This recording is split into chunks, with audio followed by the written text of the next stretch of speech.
you like a different? Oh, I'm gonna say very verde. I think it's like this. Women love it.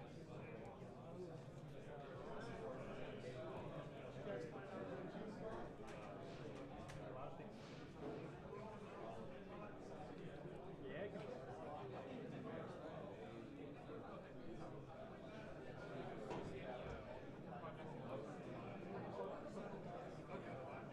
That's a very good answer.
Check, check. Microphone. Not. Check. There we go. Oh, lower, lower. This good? All right, everybody, raise your hand. Raise your right hand specifically if you can hear me. All right, that's pretty good. How's everybody doing today? You feeling good? Right on. Awesome. Well, we're going to kick things off here in a second. If you're done eating and can, try to fill in some of these open chairs. We got a big group. We want to make sure there's room for everybody. Thank you guys all again for spending your weekend hacking, building some of these projects. Quick reminder, my name's Jake O'Shea. I'm one of the co-founders, co-organizers of AITX. My day job, I'm a venture capitalist, so I invest in very early stage companies through Antler. We're based 2 blocks away. If you want to commercialize or start a company around what you hacked this weekend, please come find me. I'd love to chat about that. We're going to jump right into it, guys. This is the finals selection and then presentations for the Austin Llama Impact Hackathon. So first, let's give a round of applause for all the partners and sponsors today. DataStax, Akash, could not have done it without Cerebral Valley, and obviously Meta for bringing together the local community, for advocating for open source, and just generally being really additive to what we're building here in Austin, Texas with technology. Yeah, one more round of applause for Meta. Really great job, guys. So, before we dive into the finalists, want to give a quick recap of what you guys are all competing for today. So if you'll see up on screen, we've got a few hardware prizes. This is what's going to go for the first, second, and third place selections as winners of the hackathon. The first on the far left, you'll see a DJI Nerf drone. It looks pretty sweet. It's great Christmas present, great thing for you to use just in your home, terrorize your cats or dogs, you know, just really, really cool DJI motor vehicle. Then at the top right, we'll see the Meta RayBans. Really, really cool product. You've got AI and kind of a camera integrated into the sunglasses. Really excited for that. And last but certainly not least, in the bottom right, you'll see the Cyberquad. This was inspired by the Cybertruck, but is a lot more accessible and a little less noisy and obnoxious, but still very, very cool. So these are the prizes for the top 3 submissions for the hackathon. And we also have 2 specific partner prizes. The first is for the best use of Llama Stack. This is a $1,000 cash prize. So if you built with the Llama Stack, you are eligible for this prize. Second is best use of DataStax. For those of you that built with DataStax, they're offering a hologram looking glass as a prize. We've got a Best for Austin prize. So again, we offered you guys the City of Austin open data set. If your project or submission was built on top of that, you will win a very fancy cowboy hat, retail value of over $500, I think.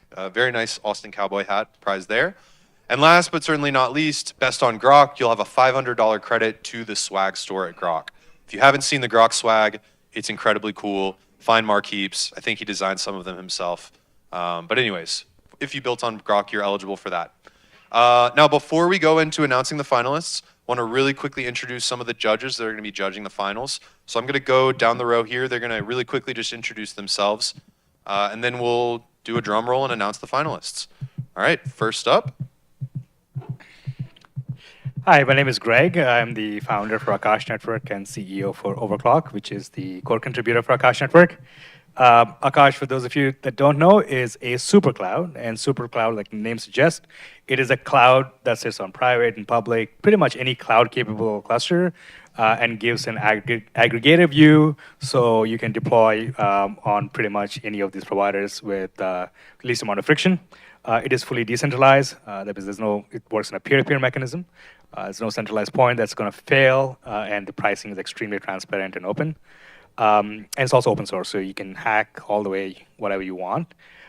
It is one of the considered right now the best place to get H100s. I mean, H100s priced anywhere from 99 cents to $1.50 an hour, which I think is the lowest in the industry. And it's I mean, there's a lot of availability because for those of you that don't know, last year there's a lot of a huge rush to get a lot of H100s. So a lot of people with H100s, and they can't figure out how to, I guess, get rid of them. So they put those H100s on Akash.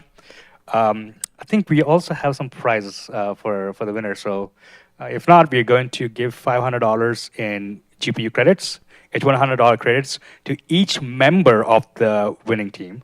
so not the whole. So good luck. And also, I'm based in Austin. I moved to Austin from San Francisco about a year ago, and we are going large. So a lot of my team members are moving from San Francisco to Austin as well. We're going to announce a space near the campus in Guadalupe on 16th. It's a 1,200 square foot space dedicated for AI companies and teams. It's not a co-working space. It's not a, we don't know what to call it. We're just calling it the space for now. So if you are a team building on AI, if you're looking for office space, if you have a cool idea, come talk to me or talk to any of Akash members here. And we will figure out how to get you working. Only criteria is you got to be building cool stuff, and there's no rent or none of that stuff there. So we're very excited. We want to expand in Austin as much as possible. We're looking to expand the space, get more people. We believe Austin over San Francisco in terms of growth. So welcome to Austin. Awesome. Welcome to Austin, Greg, and $500 to each member of a winning team for Akash. Really great. Next up. Hello, I'm Eric Hennenhafer. I'm a migrant tech worker that moved here last century to work in the hardware industry and went off, started a company. Nowadays, I do a lot of mentoring here at Capital Factory and investing, and I'm active in a lot of the AI groups here. So say hi to me when you see me around town, and happy to chat business with you anytime.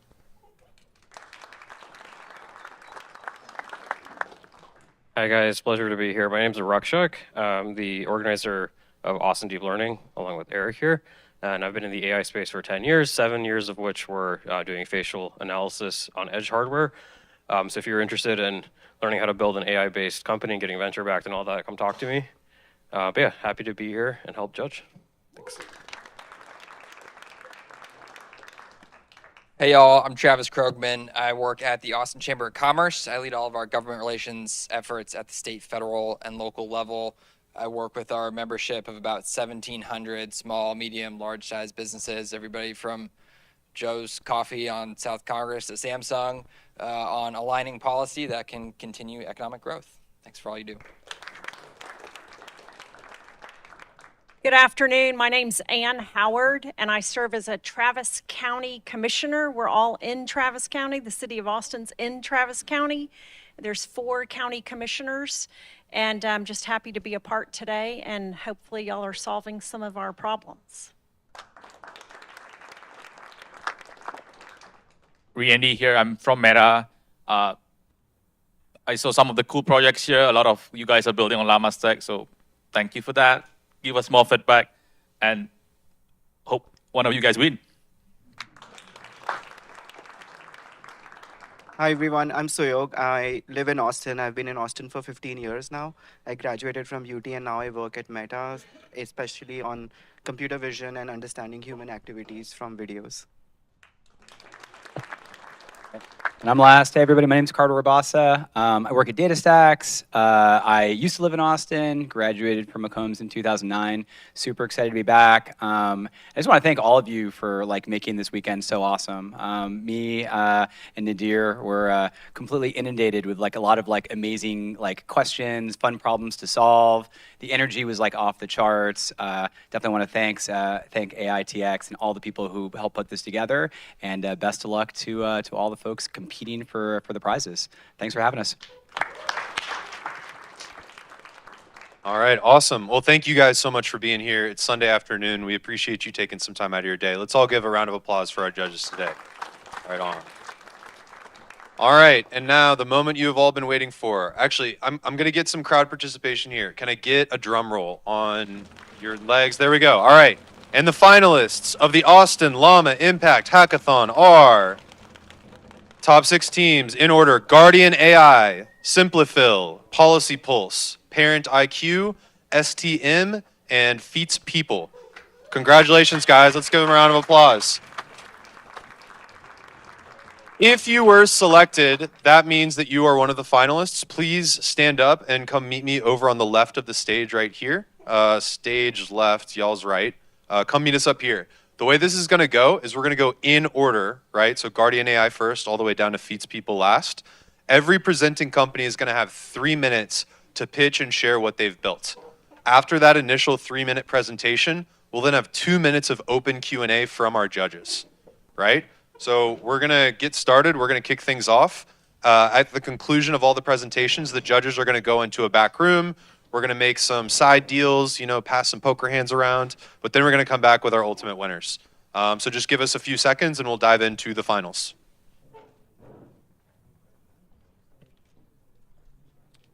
Do I go next or 3 minutes per presentation? All right. When y'all are ready, we're just going to plug in the USB. Okay, right on.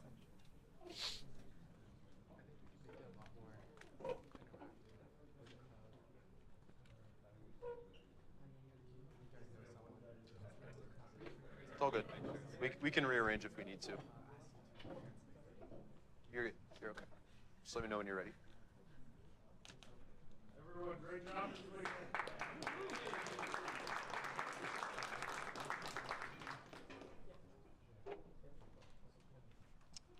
All right, guys. First up, Guardian AI. Let's give them a big round of applause.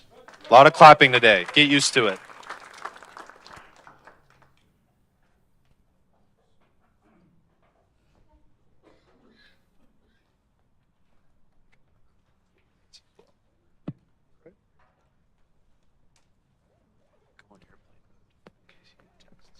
We need the internet for. We need the internet. Okay. All right. But thank you. Yes. We actually want 2 screens, but it's okay. Oh, there's. I see.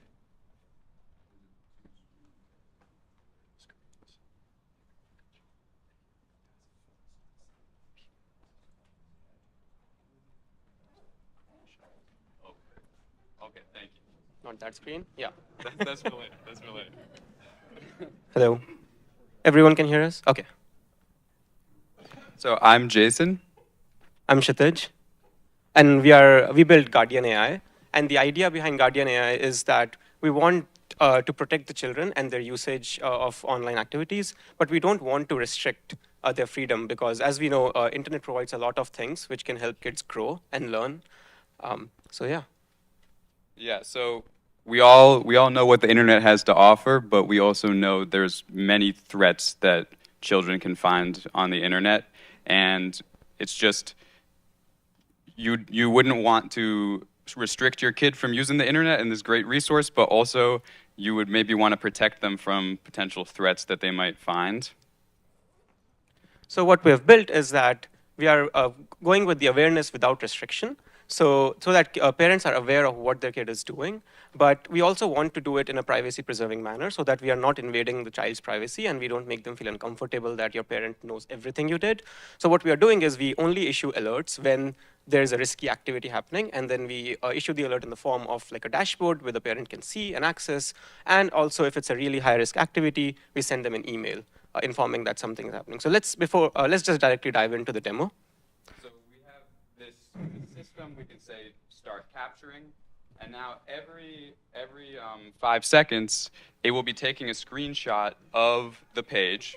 It will be uploading it to it'll be sending it to our server where it's processed with Grok and can detect any possible threats. So here's like someone saying, where can I buy a gun? This we could just go here. This So yeah, this is a live dashboard, and we'll show a bigger display of the dashboard. And as he's going through these different websites, we can see notifications from a few seconds ago about that video on the dark web. And we'll show you how the dashboard looks like. But so as he was on that website, it says that substance abuse and then content related to substance abuse, but not explicitly. And then it actually gives you an AI summary of what it was. We do not share the screenshot of what the kid was doing. We only share an AI summary. And maybe a one-liner. So this is a subtle case.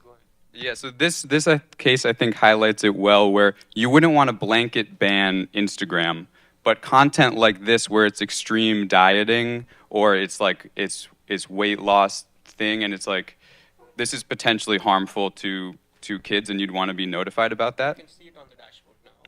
So here.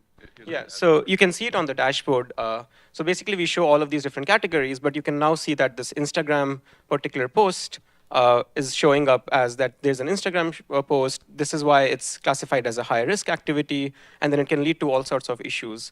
The other posts which he showed earlier, like the dark web one and the others are also here. You can see the platform. So it only notifies the parent when there is a high risk or a risky activity. For any low risk normal usage, it will not. And then we can also see the email which it sends to the parent as like a high risk alert. So if they want to act right away, they can actually talk to the kid. But otherwise, they can just see on the dashboard what is happening and then just have an informed conversation with their child about what the activity was. So we wanted to preserve the privacy, give them freedom to use the internet, but also have all the benefits which we all know internet provides a kid. So that's Guardian AI. Thank you.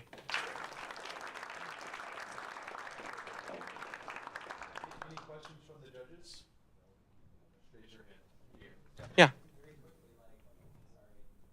Super quick, like how did you build it? Is this a Chrome plugin? Like, can you just give us like 30 seconds on what it's made of?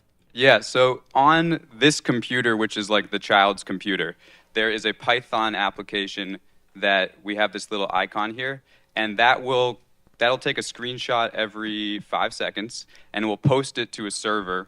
The server's also running on here, but you could imagine it's local or it's in the cloud or whatever, and that then interacts with the Grok SDK and runs our prompts. We have like 2 different phases of prompting. And then that posts to Firebase where we store all this information, and then this dashboard is also pulling from Firebase. Yeah. And then we are using the 3.2 90 billion vision model to firstly summarize the image. And then we are using the 3.1 8 billion instant model on Grok to then to generate a JSON of particular categories of these harms. And then if there's no harm, no information is sent to the database, nothing is saved. If there is actually any harm, then only that JSON with different risk categories and an AI summary of the image, which was generated by the original model, is sent. And that's what you actually see here. And that's what you actually see as this summary of what was there in the image. Yeah.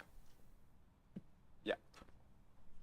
So some websites can be text heavy. Are you in the future can potentially think of doing OCR and doing further text analysis, or this is primarily vision, like image based? So it is image based, but what we have seen in some of the tests we did, that vision language models are also really good at OCR. So for example, in some cases where we opened YouTube with just one title of the file with title of the video of dark web and everything else was just ads around it, it was still able to flag it as moderate risk. So it might identify it maybe not as high risk, or maybe there is some noise there, but it was still able to do a reasonable job of identifying it. And based on our other experiences of vision language models, these models are only going to get better. And yeah, another idea is that in future, these models are going to get smaller and better in terms of the vision capabilities. So we can envision this running locally on a child's machine or on a server, so that you don't even have to send anything to, let's say, Grok API later on if you're worried about the privacy. Yeah. One more question? Could parents pick and choose what they wanted you to look for? Yeah, so we don't have that in here, but we can easily provide an option to modify the prompt or modify which categories they are interested in. Right now, we can only classify it as at show the low risk, medium risk, or high risk. But we can also just go further down into show me all the activity of this particular group, and then they can see what all was done. And then there's also a history element, so you can see how much activity was done in the last 7 days, 30 days, and so on. So all of that information is in the database. We can apply any data science technique to just visualize it in a different way if needed. All right, thank you, Team Guardian. Thank you.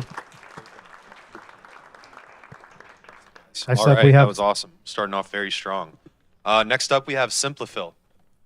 Let's give a round of applause for Simplifil. Just get used to clapping, folks. There's plenty more to come. Good luck.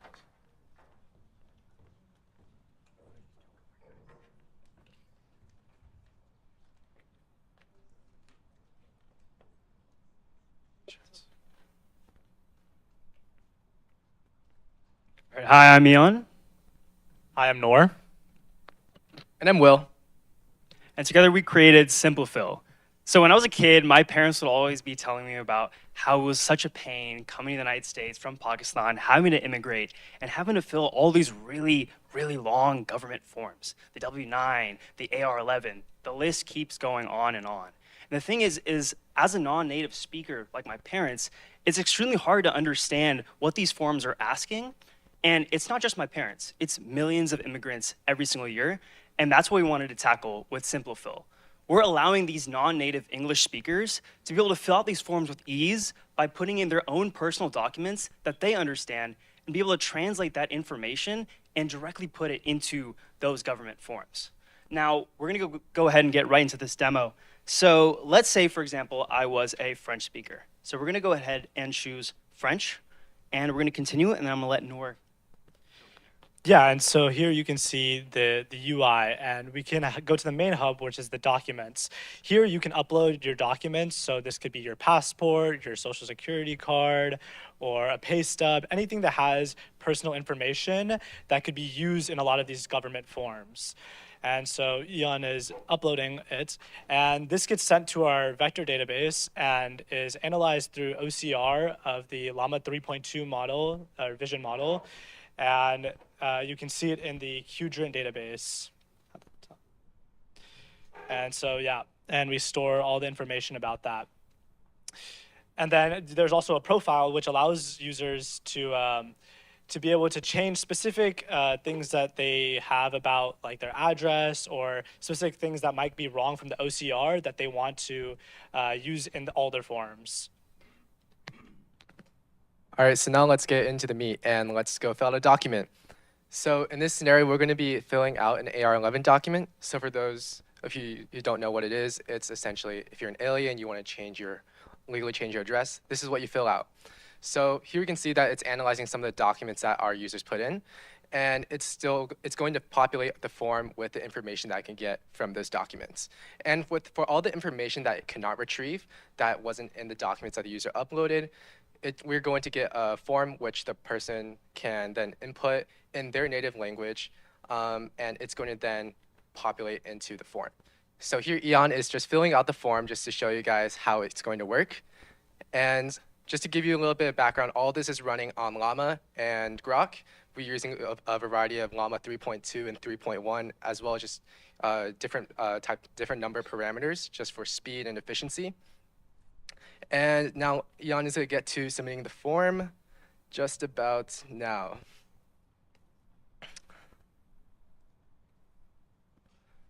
All right. There you have it. So now we see that the form has been filled out with all the information that Ian just submitted. And this makes the entire form filling process seamless for people who don't understand English as their first language. Usually they would have to have an intermediary, a third party, a translator. But now all they need is our platform, and they can fill out forms with ease. Thank you.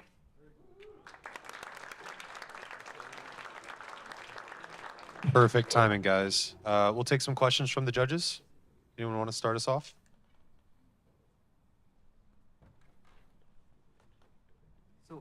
Is the form parsing happening automatically using Llama 3 Vision? Like, how do you scale to all sorts of different forms as people are interested in different things?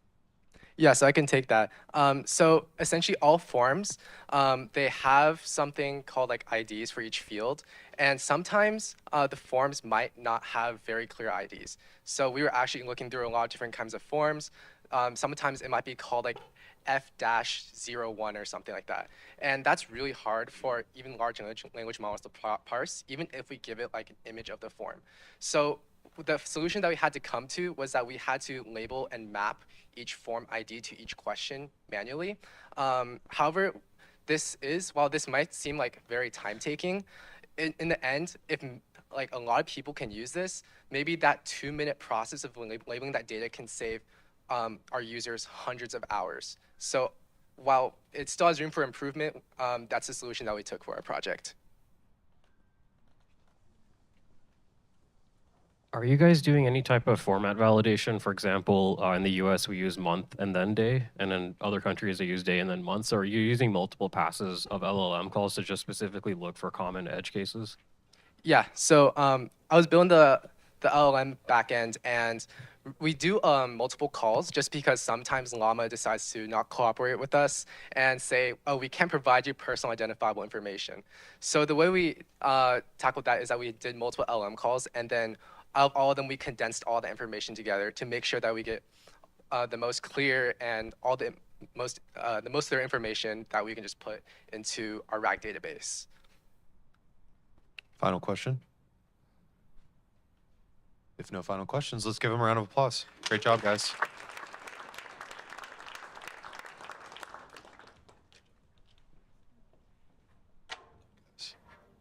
All right, next up we have Policy Pulse. Let's put our hands together for Policy Pulse. It's an honor.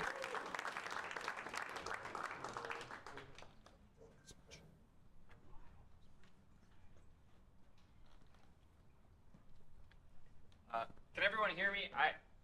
I'm a team of one, so I can't use a mic and talk. Can I get a thumbs up from the people in the back? All right, great. Thank you so much. So hi, my name is Zonner. I've been living in Austin for 2.5 years. Show of hands, who here lives in Austin? Like, who here, show of hands, who here sometimes walks on the sidewalk here in Austin and the sidewalk just ends? Has that ever happened to you? And so, you know, that was kind of the motivation behind making policy pulse. There's two problems that I see. The first one is that sometimes Zonner, you need to, it's the wrong screen. Sorry.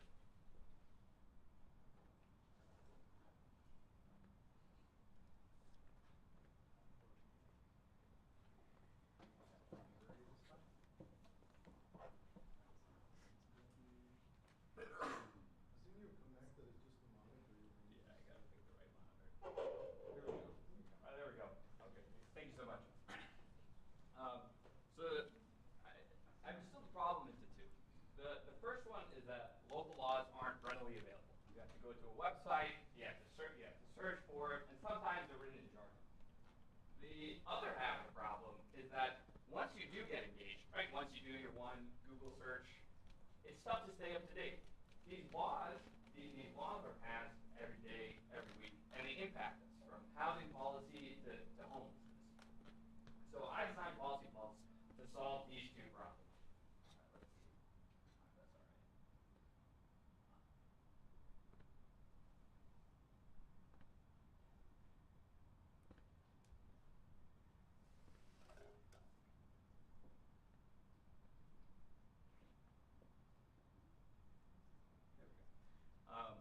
So I built Policy Plus to solve those two issues.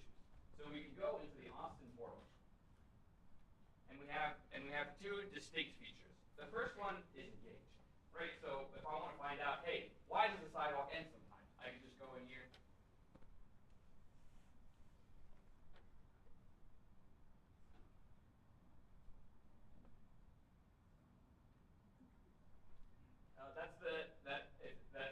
That's actually a pro lava. They'll figure it out. So what I did here, right? I looked up why exactly the sidewalk ends, and the data coming in is what I took the code of ordinances and I typed in different local news sources, because you can go figure out what the laws actually are, but the other half of it is figuring out how does it impact me. So you're able to go and search for all types of different laws, homelessness, you know, how does it affect you? The second part of it is, you know, we've engaged you. How do you stay engaged, right? And that's where Connect comes in. So for example, let's say that you're really passionate about affordable housing, public safety. What you're able to do is actually come in here and stay up to date with these. You stay up to date with these laws that are changing here. For demonstration purposes, what I did was, suppose, let's say Austin City Council had a meeting today and they decided to pass a law. So here, we go into Twilio. What we're actually able to do is, you can see here that we actually got a text alert that said, hey, I care about affordable housing, and a new law came in that showed affordable housing. So that's Policy Pulse. Thank you so much. Great. Questions from the judges?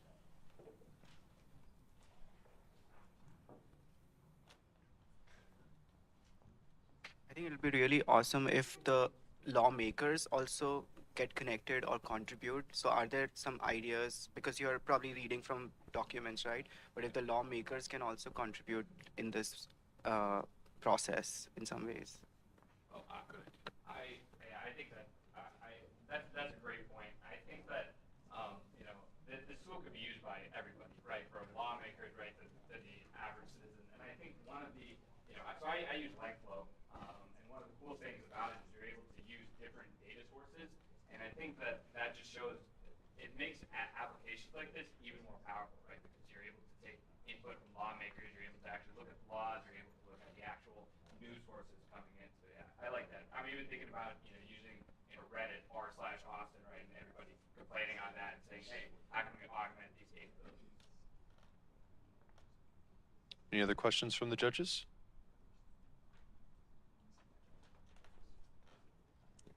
Depending on where you live, you might have different jurisdictions, the county, the city, a fire department. Did that come into play at all? Like, who's in charge of where I'm at? So right now, I just wanted to focus. Right now, the first iteration is to focus on local laws, right? But if you live in Texas, you're at the behest of the Texas government, right? You live in the United States, you're at the behest of the federal government, right? So taking baby steps by saying, hey, this is the community we live in. These are the rules that govern the community, and then our community, and then moving on from there. All right, any final questions? No? All right, awesome job. Policy polls.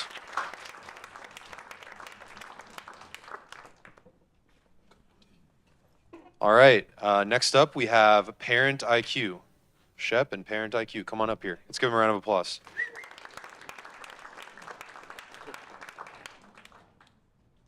Well, I'm good on the mic too, actually. All right.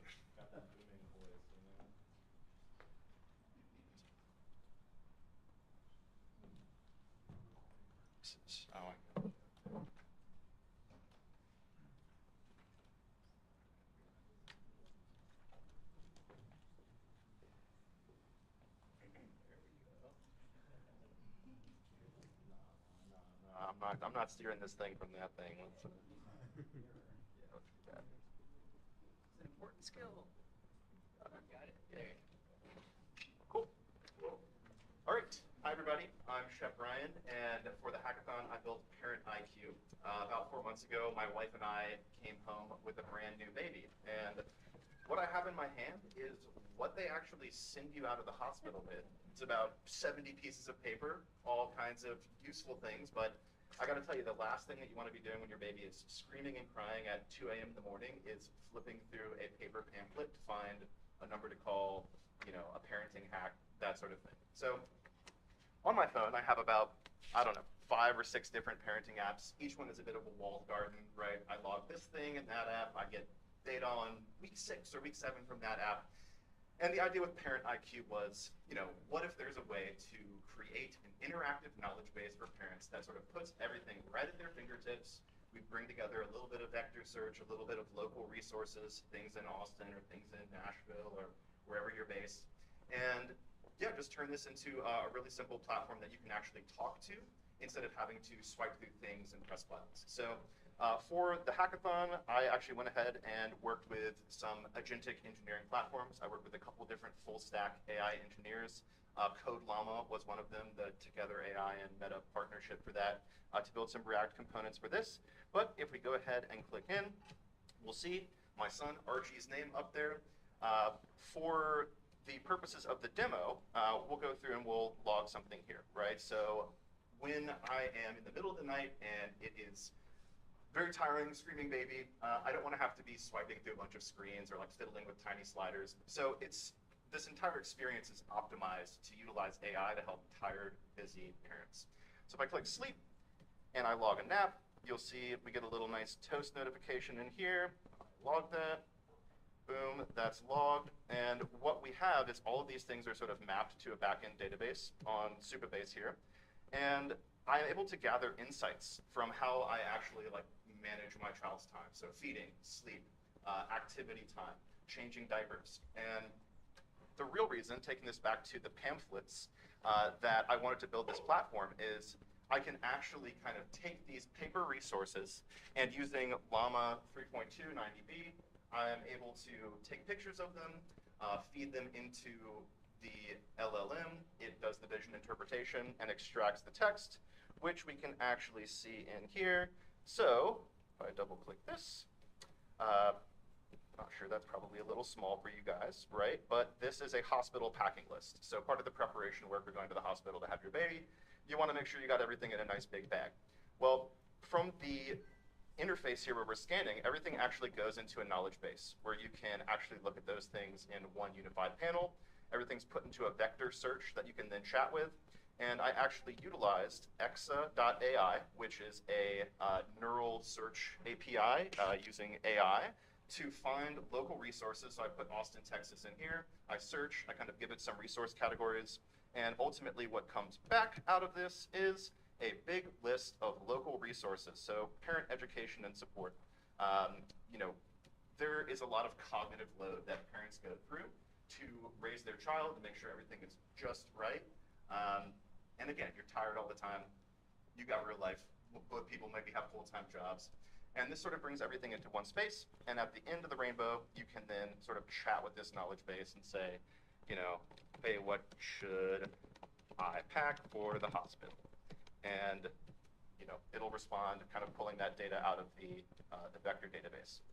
Some of the most exciting pieces in here, actually, for me, I, every day, hate going into this app and logging diaper changes, feedings. And so my dream solution was to utilize a voice assistant where I can actually, you know, tap to start recording. Archer just took a 2-hour nap. And it will stop recording. And I think I have the front end logging a little bit herky-jerky here, but in the actual back end, if we go to sleep logs, it's processing through Whisper into Llama via Grok. And so it's a multi-step API call where it sort of cleans that text message up, and then it actually logs it into the database of sleep logs. So from the application platform, then I can go to Insights and see all of this in sort of one aggregated database. This takes so many apps to do with regular parenting solutions. Putting the conversational piece in it is just a lovely bonus. And then you can also do things like combine the vector search, build a knowledge graph of the resources that are sort of like fact-based, right? Fact-grounded parenting resources from the American Pediatric Association, the things that your doctor gives you, the data that you put in from your baby to get predictive insights where you're sort of combining those ground truth things with actual data from your baby. And double bonus, now I didn't get to this because we kind of ran out of time, but you can actually take all of that and do things like generate a podcast, right? So if we're talking about lightening cognitive load for a parent, you could even have a week 7 podcast, right? Where it goes through and it reads you your week 6 stats, generates you a week 7 podcast, and it really helps parents kind of see around that corner for what's coming and kind of keep their head on straight amidst all of that exciting new chapter in their life. So I hope you guys enjoyed this. You know, no matter how things go today, this is really exciting for me, and I'm going to be using this in my own experience. So thank you guys for checking out. Awesome job, Shep. We got time for 2 questions. Do we have any questions from the judges? Not a judge, but we'll have them ask a question anyways. Well, you're really good at building children and building apps, so I'm curious. It sounds like non-parents would be the ones signing up for this before they go in. And how would you relate the struggles of this app to somebody that hasn't hit that yet?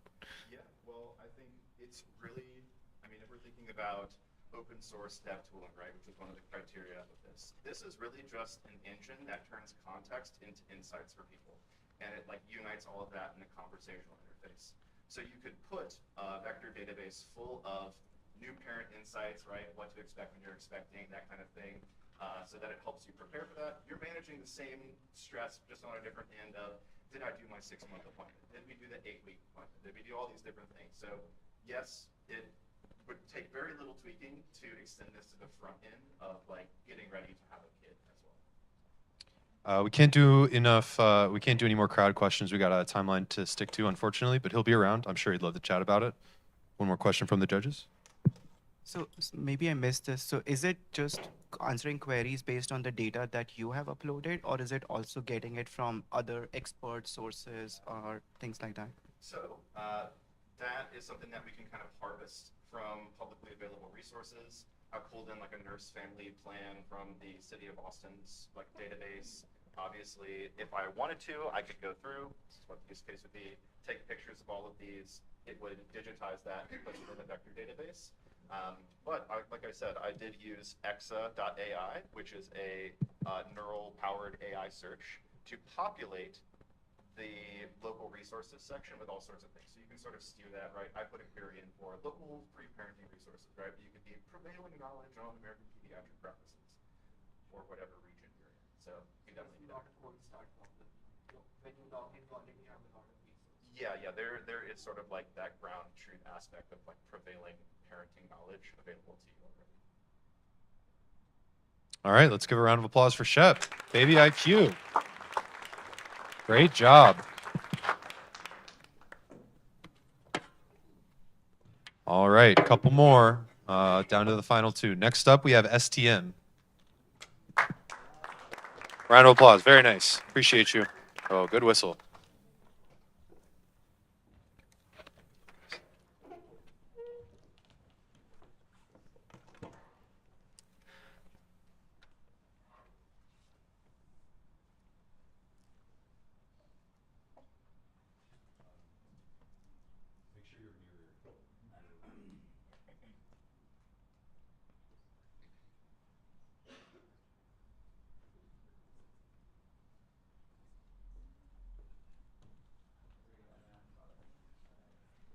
Good afternoon. My name is Minho Park. I'm Shimoy. I'm Taegan Kim.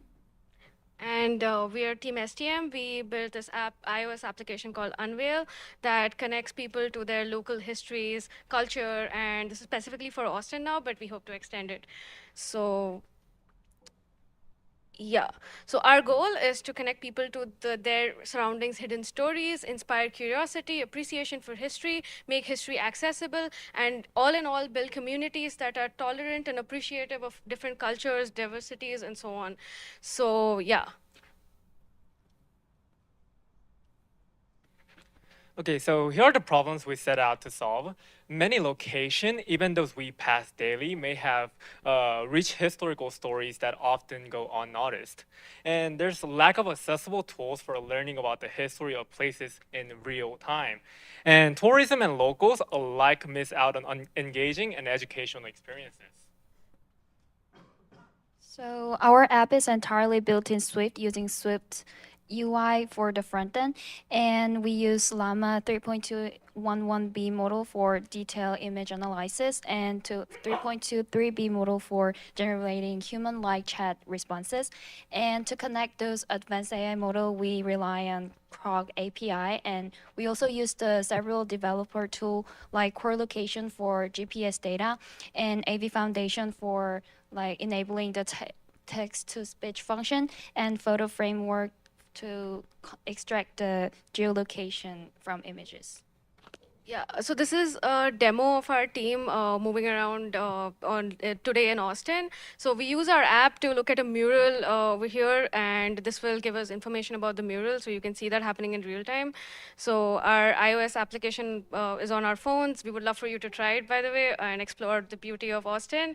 What it does is it gives more historical and cultural information about murals and street art. Like there's a lot of existing documentation about art that is like more in museums or things like that. That's our text-to-speech that reads out whatever is presented on the screen. So if you're walking around, you can actually look at the art and not your phone. So this promotes a lot of civic engagement, promotes a lot of engaging with history, allows for education, economic development through tourism, and we also try to use some native accessibility features like text-to-speech and things like that. Because if we are creating something for impact, and so we need to have that app to be inclusive of populations who may not have same abilities as us. For example, here we cater to people who might have problems with vision. Yeah. So this is like, you can also chat with it after it gives you like a certain background. So, and like, yeah, we'll move it on for like brevity purposes. So the fun part about this is that, as I said, it's not just about the art that is well documented, but also across the streets, which talk about so much about the cultural richness of that place. Like, you know, they've been built through centuries and eras, and they're so different from one another. The art styles are different. They represent struggles of people or backgrounds of people and rich histories of people. So to build really truly enriched communities, we need to be able to educate people about each other's cultures and histories so that they're able to actually have this wholesome development and interaction and respect and appreciation for each other's cultures. So, yeah. So our app is designed to connect with 5 key groups of users. First is tourists, so that they can get deeper insights into the cities they visit, and our app makes every journey more meaningful. Tour companies can enhance guided tours with rich immersive historical narratives to create unforgettable experiences. And also, not just tourists, but also local residents can rediscover the history hidden in their everyday surroundings and see their community in a whole new light. And educators can also use our app as a powerful tool for teaching history and cultural studies in a way that engages their students. And those people who enjoys history can also dive into fascinating stories about the architecture, designers, or anything related to this historical events and tied to the specific locations and sites. Yeah, so quickly, the use cases and benefits here. So it promotes the tourism industry, allows for people to explore things which were previously not explored with standard tour guides. What it does, as he said, it goes for education, cultural preservation. It promotes economic growth. So this one I'll explain because it's a little like turnaround. So it's about like these places are maybe hidden in nooks and corners, and people don't often visit these places. But once this is on the app and people are going and visiting these places, it's directing foot traffic. So it promotes local businesses, because if there's a coffee shop and you want like coffee while you're looking at art, then it just promotes that coffee shop's business and so on. So, and like real-time insights and just more art and beauty and cultural immersive Austin. So for our future roadmap. And this is our future roadmap, but now we are open to questions for time-wise. Great job, guys. We'll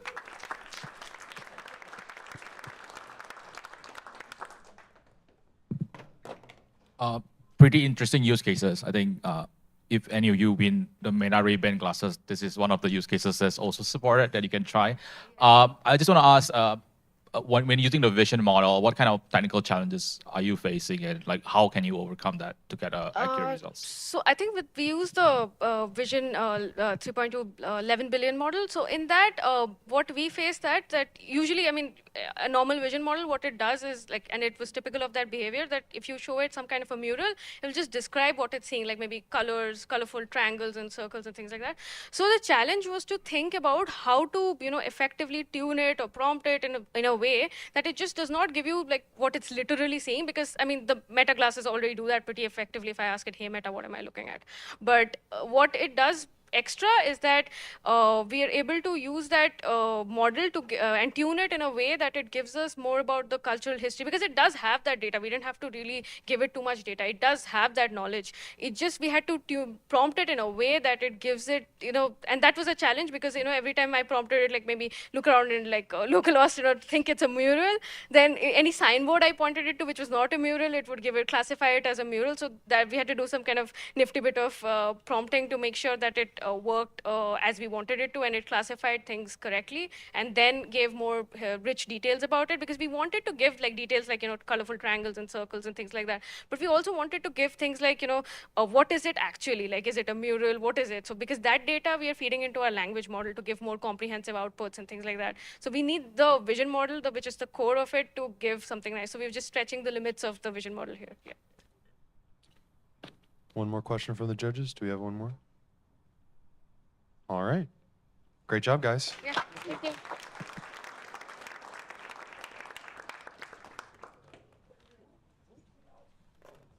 All right. We got one more, guys. Last but certainly not least, feats with an A, not these feet. I'm glad you spelled that right up on the thing. I was worried for a second. Sorry to disappoint you if you wanted actual feet people, but I might have to give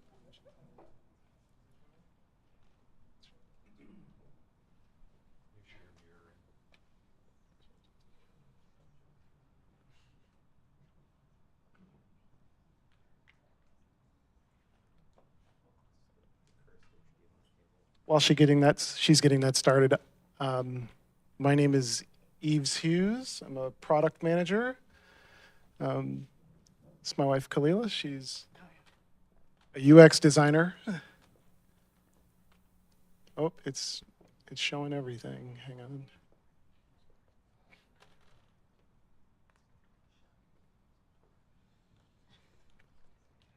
How many engineers does it take to figure out a HDMI cable?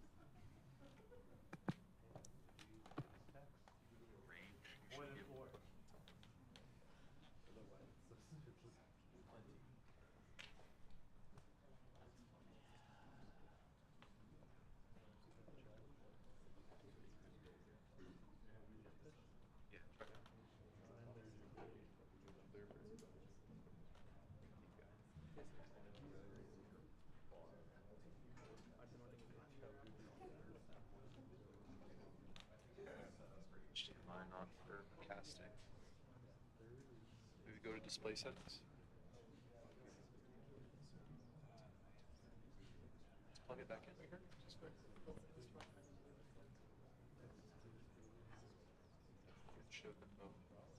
in the USB-C because it was showing up earlier.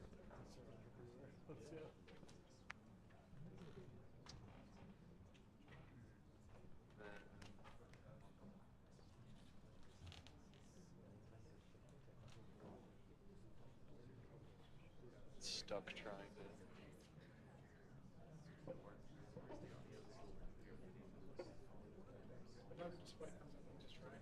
Yeah, is that a live site that maybe somebody else's? Yeah, sure. We can go live. I pushed it to prod. So I love it. Prod may not work, but that's part of the fun.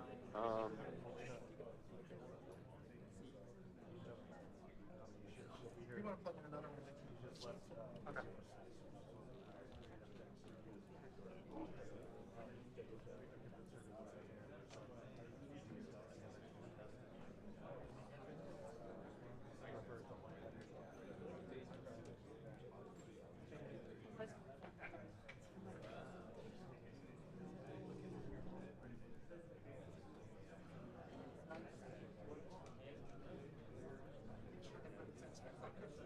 Okay, yeah.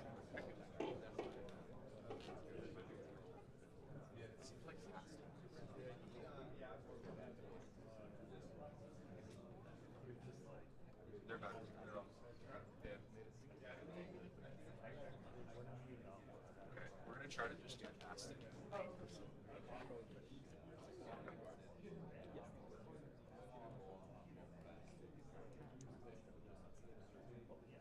Yep.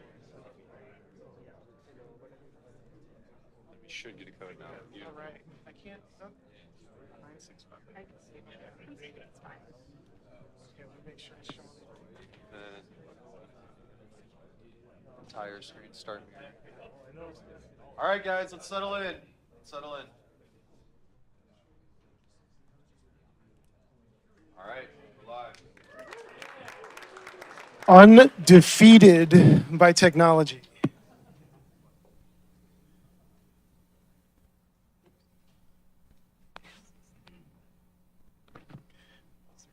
Okay, cool.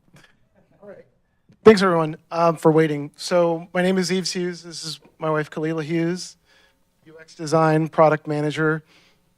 But after this weekend, I think I can call myself an AI prompt engineer or full stack, whichever you choose. But we're here to talk about FEATS, the formal elements of art therapy scale. So art, well, I'll give you a little background story, and then we'll tell you why we thought of this. We are former foster parents. Well, we've since adopted, but like many people know, and if you look at the Texas Open Data Portal, especially in the city of Austin, you'll see that there are over 50,000 kids in the state of Texas that are in care or have been in care, and many of them have to have some form of therapy. And what we found is art is a language. Art is used in therapy for a lot of children and adults, but especially children that are on the autism scale.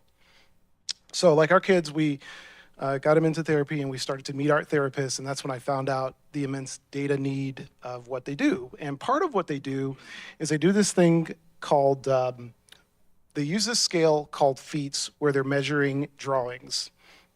So art, it can be measured. Art therapists around the world use feet, the formal elements of art therapy scale. They use it to assess the drawing of people. And what the drawing usually can, some of the elements that they're measuring is line thickness, color. There's a lot of different scales that they use. There's 14 of them. I'm not going to go through all of them just because of time's sake. But what we noticed is that in many communities, especially communities that have low access to therapists, they still need to have some way to rate and measure their art that's used in therapy. So we decided to build something that could provide an online assessment. So sometimes therapists manually, they may have selective biases. Sometimes it's time intensive to actually do this measurement manually. And there's also language barriers. You may not speak English as your first language. What feats can do is you'll be able to actually upload your drawing. The art therapist would upload the drawing, and it begins to actually measure it using Llama 3.2 Vision. So we'll do a quick demo of how that works. Okay, I can't see what that error says, but there's an error on there. But it's actually, I'll walk you through what's happening on the tech stack. So the website that we built, it's actually hosted on Vercel in Next.js.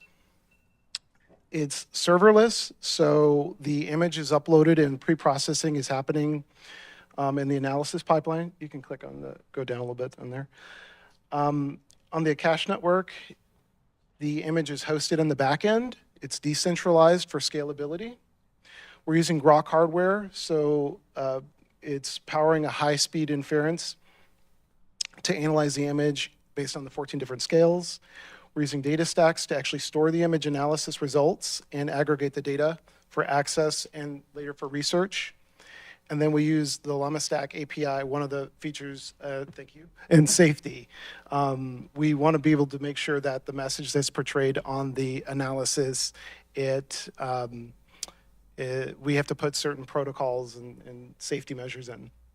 So yeah, we're just really excited about what we built. We think that we've met a lot of art therapists and talked about the idea this weekend, and they're excited too. So we just hope to keep growing this and be able to let them use it in practice.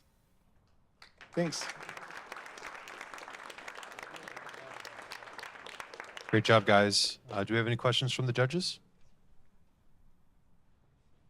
Couple. How does this scoring benefit the kids who are in therapy? Like, how did the app feeds benefits kids? Yeah. Well, that's a great question. So art therapists, they might, if you pull up an image, I'll just show you something really quick. So everybody has a bias of what they think about, like this image right here. Somebody might say, oh, they're using 3 colors or 2 colors, or you really don't know. Or the image might be tilted or slanted a certain way. We feel like after we've trained our model and really have customized it, we think that we can build a non-biased analysis of art. My data science folks are correct. It's an analysis, right?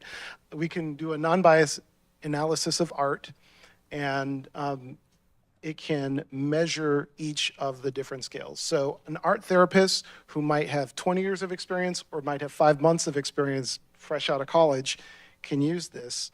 We know that there are a lot of people that are now looking at online therapy.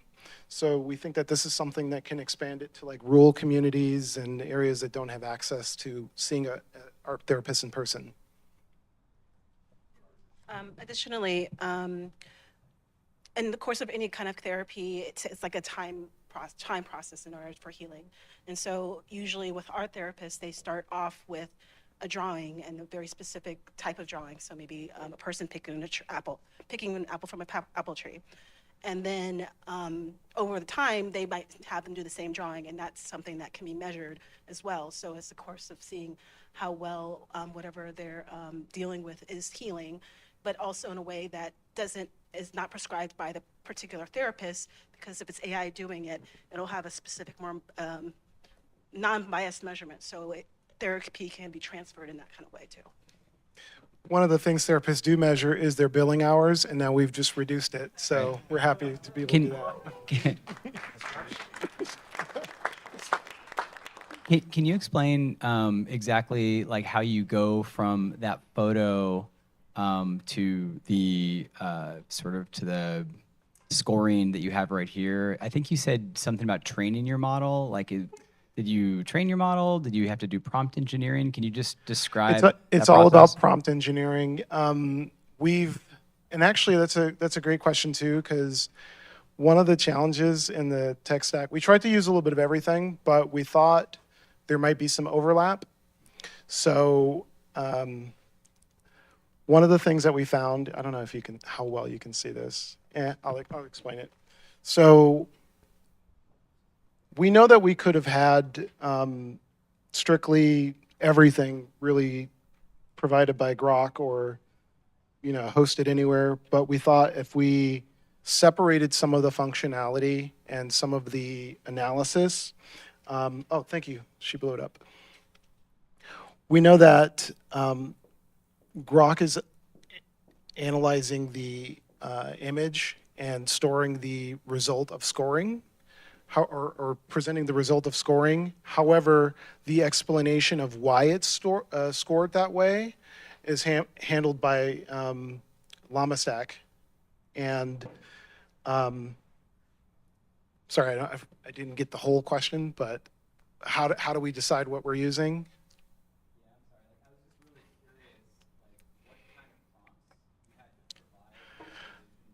Oh, yeah.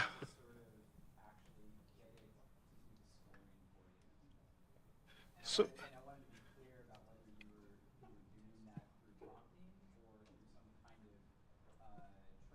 oh yeah, so there's 14 different scales, and each one had their own prompt, and I'll just tell you, like, one of them, for example, could be color fit.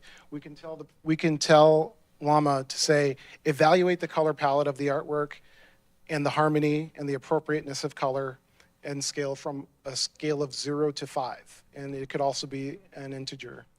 And 0 is random, or 5 is organized in harmony and appropriate. And we also ask it to explain why it selected that number. So one of the things I did not mention is that we hope to have art therapists. We connected with a great research pioneer of art therapy. She has 20,000 of these drawings, which we are going to write a Python script to like redact all the personal information if a person like signed their drawing.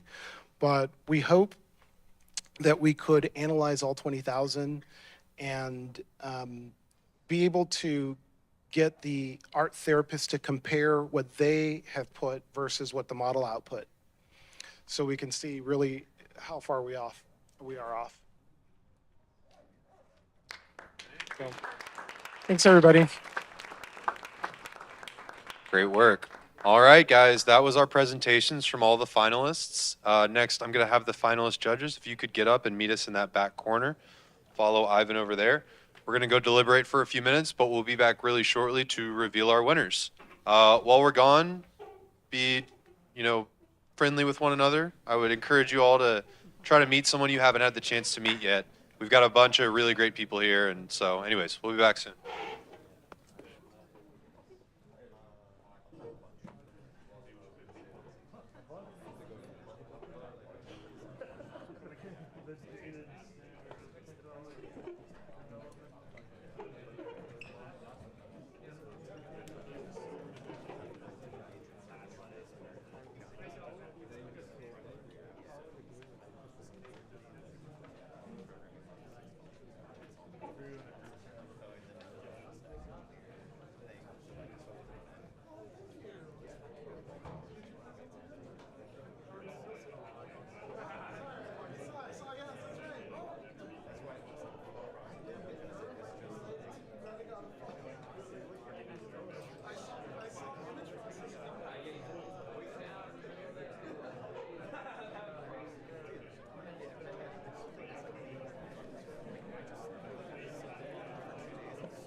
All right, everybody.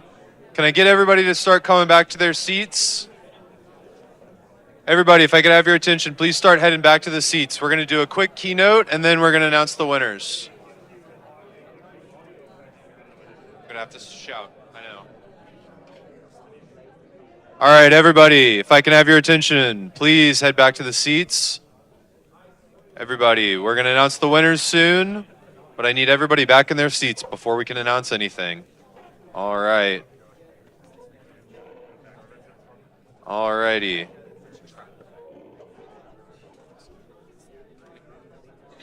I'll announce you or whatever.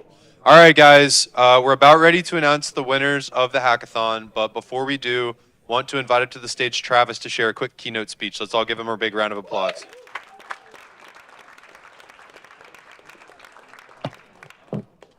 Thanks, y'all. I'm going to try to make this, I'm going to abbreviate my remarks. I know we're running a little bit behind, but I'm Travis Krogman. I serve as Vice President of Government Relations at the Austin Chamber of Commerce. Excited to be here. Capital Factory is an amazing partner for our organization. Can't tell you how many times I've been here, sitting in the audience, first time on stage, but this is a great event. And a little bit about our organization. We were founded in 1877 with the objective to support and promote the business community right here in Austin, Texas. And there was no open source technology or hacking in 1877. We were a largely agricultural based community, 350,000 people during a time of great transition. We were a small capital city emerging from Reconstruction into a growing economic powerhouse. And 150 years later, our city is again going through a big change. Surging economy, tremendous population growth, unprecedented technological innovation. But our organization is proud to host over 1,700 small, medium, large businesses, as I mentioned before, as members of the Austin Chamber. And it's our job and really my responsibility doing government relations to advance policies that can ensure that our economic success story continues for 150 more years and beyond. And from my perch doing government relations, open source technology can serve a really important role in ensuring that that growth can continue.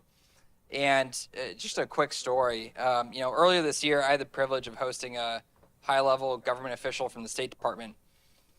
He was here in Austin. He wanted to learn about our innovation economy, so we brought him over to Austin Community College's Make It Center. Has anybody been to the Make It Center over at ACC?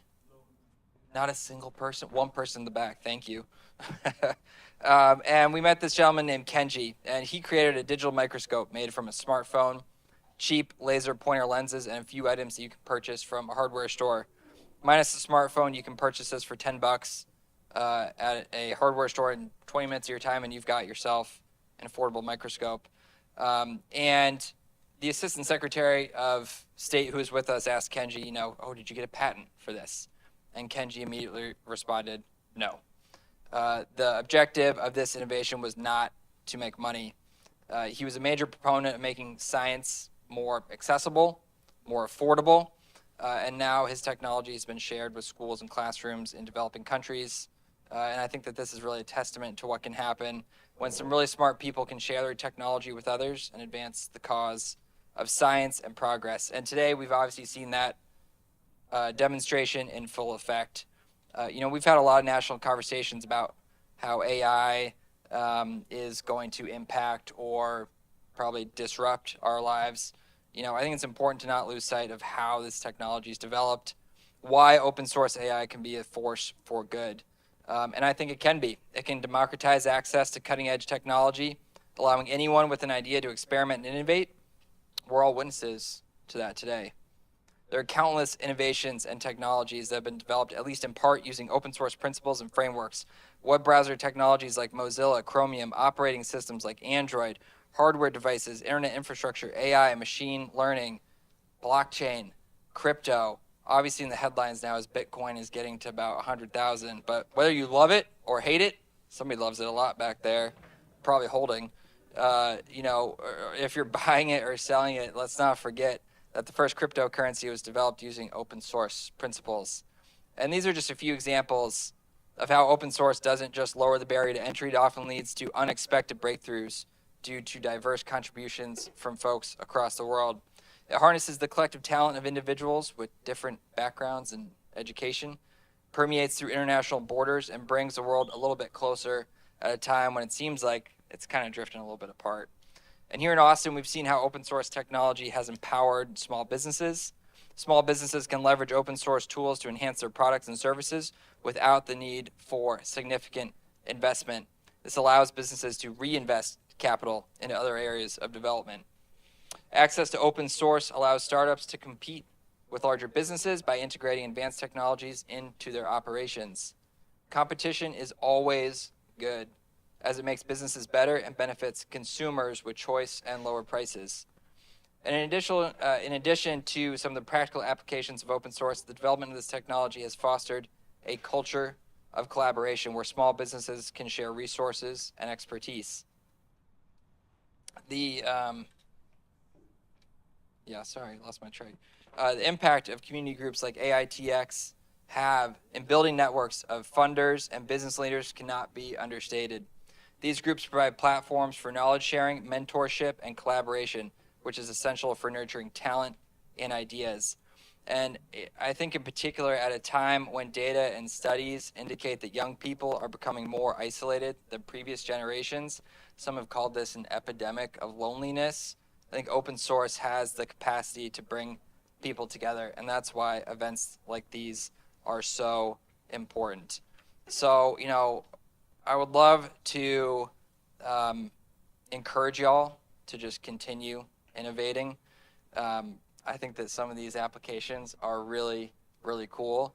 As a parent myself, I thought y'all's was awesome because I've used a lot of different applications and I've had the documents loose in my hand like a professor walking around campus or something. But the work you're doing is really important. There's so much potential when diverse minds from all corners of our planet can come together and achieve common goals. So continue collaborating, continue innovating. Thank you so much for all you do, and good luck to all the winners.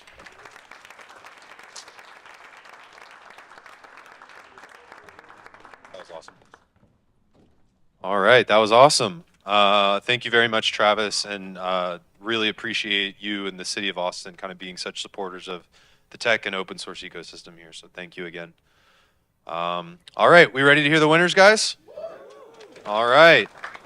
All right, so we're gonna figure out how to cast. I think casting should work. Jesus.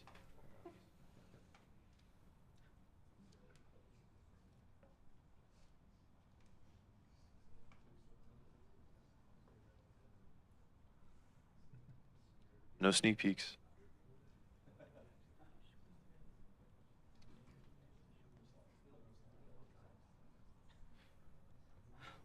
No sneak peeks.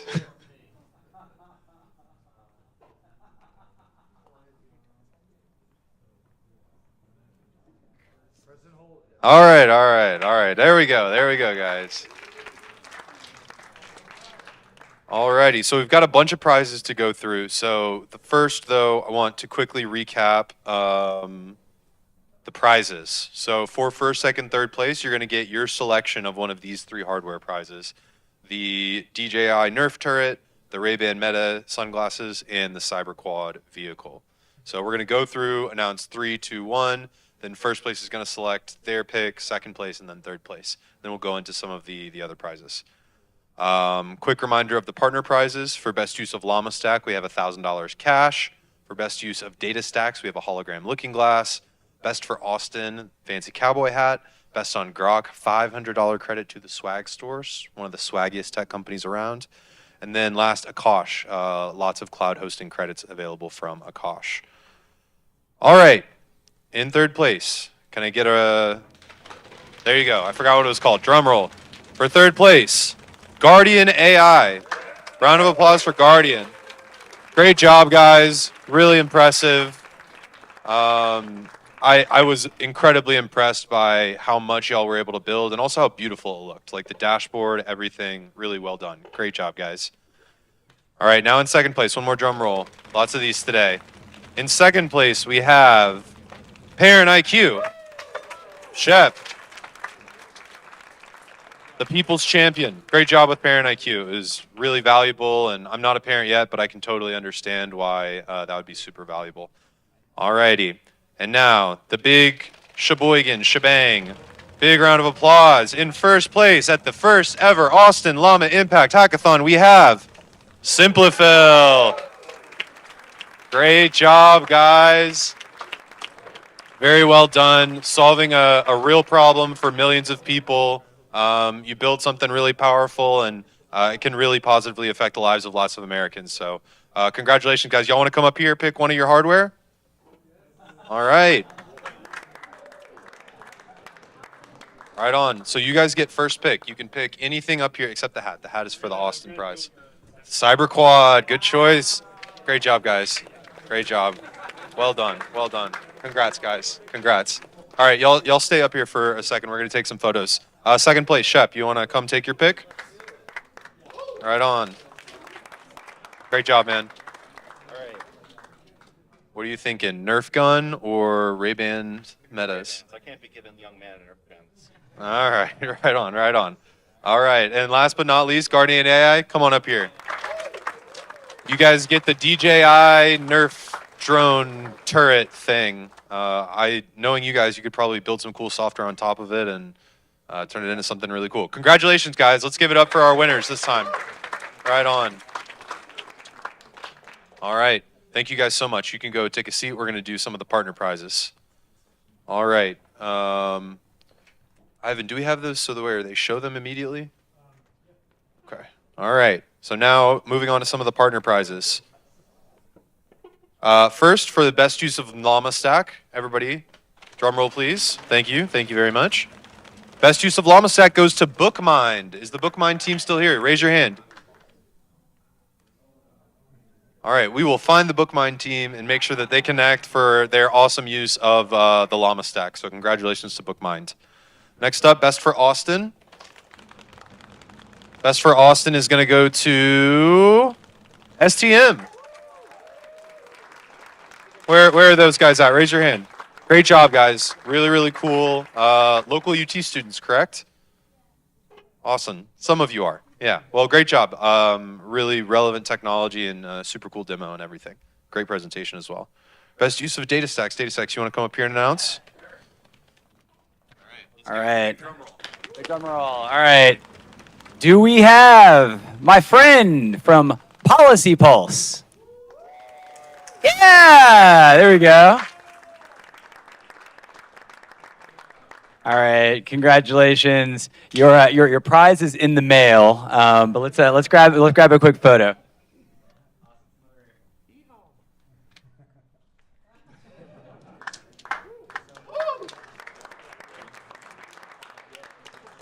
Right on. We'll make sure you guys connect after this. Great job, Zonner. All right. Now for the Akash prize. You want to come up here and introduce the Akash prize? So I wanted to up the prizes a little bit. The first prize, $2,000 in Akash credits. Who was the first prize winner? First place. First place. Which was you guys.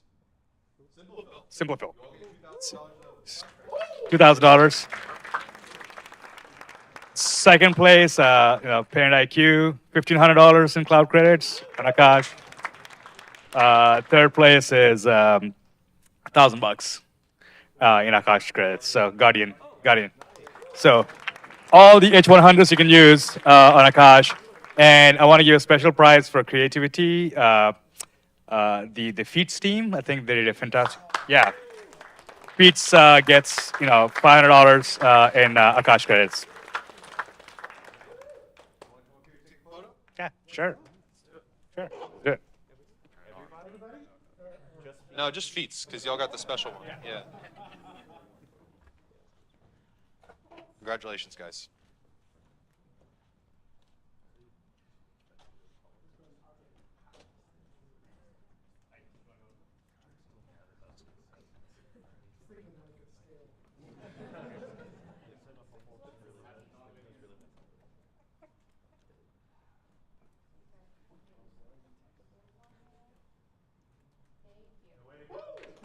Woo! Alrighty, and then Last but certainly not least, we have the best on Grok. Mark Heaps, you want to announce it? All right, let's get a drum roll, everybody. Well, I feel like other than being able to give the prize away, we made a bunch of friends for Grok here at the event. So I thank you guys for being so welcoming and just so much creativity that we saw in the apps. Obviously, one of the things that we focus on providing is high-speed inference with the reliability of open source models. And I was completely blown away by, do we have to push the button? Do you want me to push it? Push the button. All right. Guardian AI, because of the inference with the screenshots and using the vision model, totally blew us away. So congratulations, guys. Great work. All right, awesome. Guys, before we go, this has been the Austin Llama Impact Hackathon. Thank you guys all so much for coming, spending your weekend, building projects, looking at projects that were built. All the judges, thank you guys so much for your time. That's all we had for you today. We got to be out of here by 5 p.m., but for the next 30 minutes, please come hang out with everybody. And can I get the first, second, and third place winners up to the stage so we can take some photos with Meta? Amanda, John, y'all get up here as well. Guys, give yourselves a round of applause. This was an awesome weekend.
Whole hackathon? Everybody, get up here on stage. Let's do a big, massive group photo. Everybody who participated in the hackathon, judges, hackers, everybody, come on up. Tall people, head to the back. Shorter people, stay in front. Come on up. Come on up, everybody. We'll do a big one. And then if you want individual pictures, we've got a really awesome AITX step and repeat. AITX and Meta. Yeah. Well, come on up.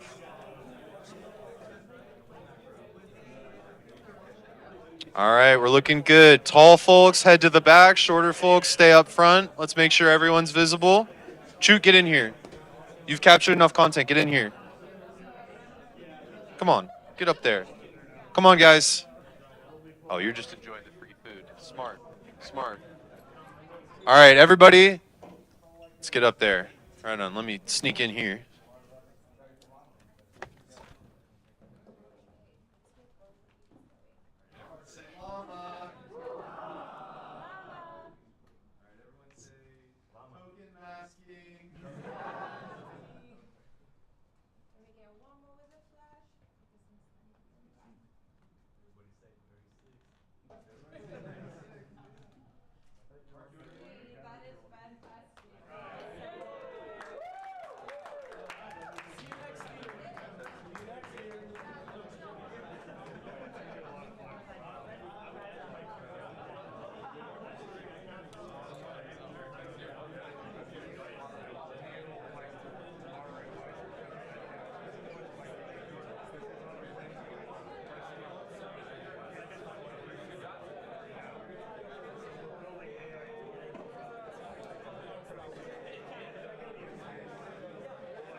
guys have any Twitters or anything? Yeah, Twitter. I would love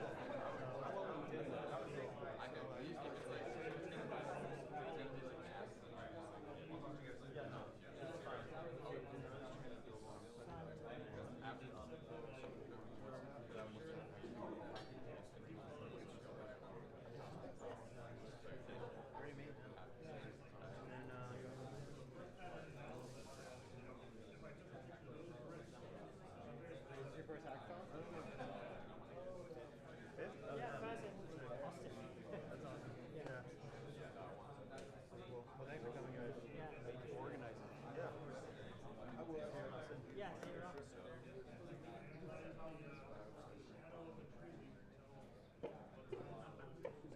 Sorry, I got my computer charging back here.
There is a program called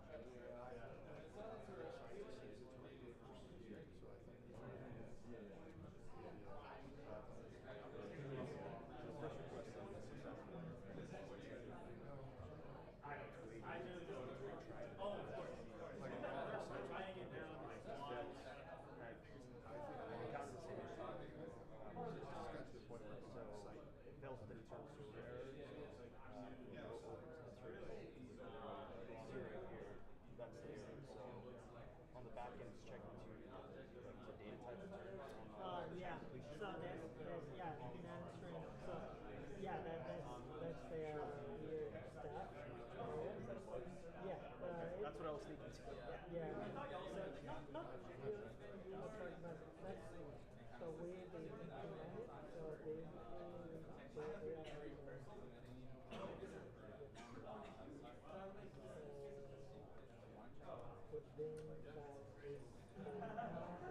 so basically what you're seeing is non-string. So basically the thing is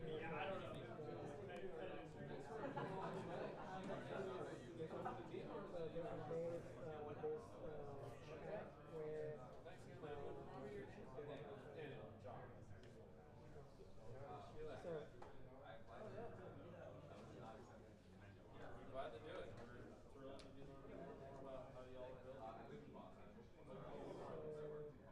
I think you should try like something like instead of like chat completion, you could actually like just completion.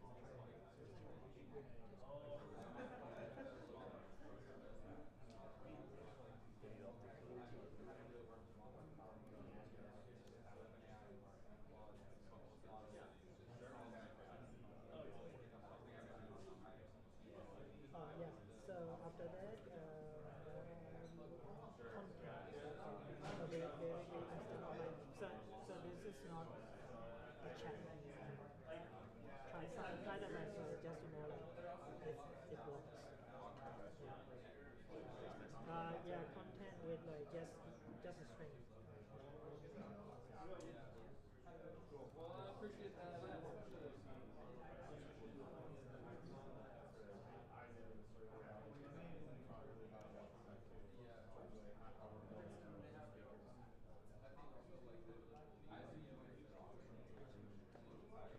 And you could actually with errors in so you could actually pass a string true.